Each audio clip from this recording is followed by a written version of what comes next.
Hey there, cats and kitties. I am the Blues Man, Johnny Blues, and with this video, I'll be discussing some brief thoughts on episode 11 of the anime series Hataraku Maou-sama. And this episode really ramped up the intrigue for me. I mean, ever since episode 1, we've really been dealing with a lighthearted, humorous series, and peppered all throughout that since its beginning, we've only gotten like fleeting glimpses and flashbacks of the more dramatic side of things, the origins for all these characters who are very much fish out of water. I mean, we have Devil Sadao and Hiro Amelia and all of their cast in our world in a whole nother dimension, trying to make their best go and their best efforts toward living a domesticated life, something they're not used to. And they all have to put on hold their, basically still waging battle. Now, in this episode, we have a lot of emphasis to do with that more dramatic origin from Endizla and how the blurred lines between good and evil really exist there, as far as you have, Devil Sadao, who is relatively a good guy, and he's doing his best to help people and all this other stuff. Yes, he makes a show of being consumed with wanting to rule all and everything, but he's really not acting on that at all.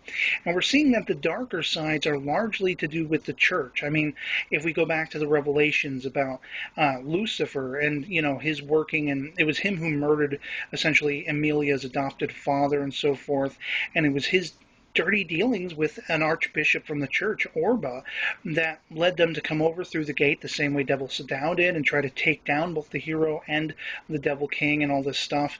And now we have implicated into this the new girl on the block, Crestia Bell, aka Kamazuki or Suzuno, and she's been visited by this little cat who I basically predicted it would be, the guy with the blue hair. He's the one who attacked Amelia before, wearing a mask, and he's making a big show of working at Kentucky Fried Chicken and all this stuff, even though he doesn't really exist, or at least the name he used doesn't exist.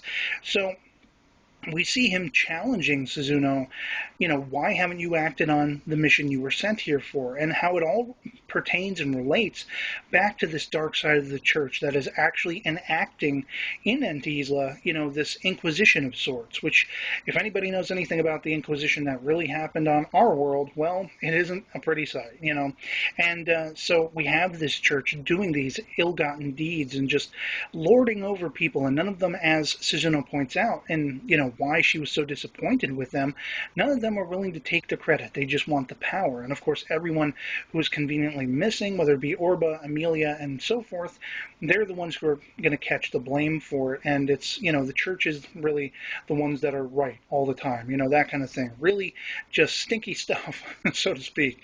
And so you have this blue-haired guy challenging Suzuno. And of course, there comes a head between her and Chiho when basically Suzuno's decided she's got to act on this. She has to kill Sadao.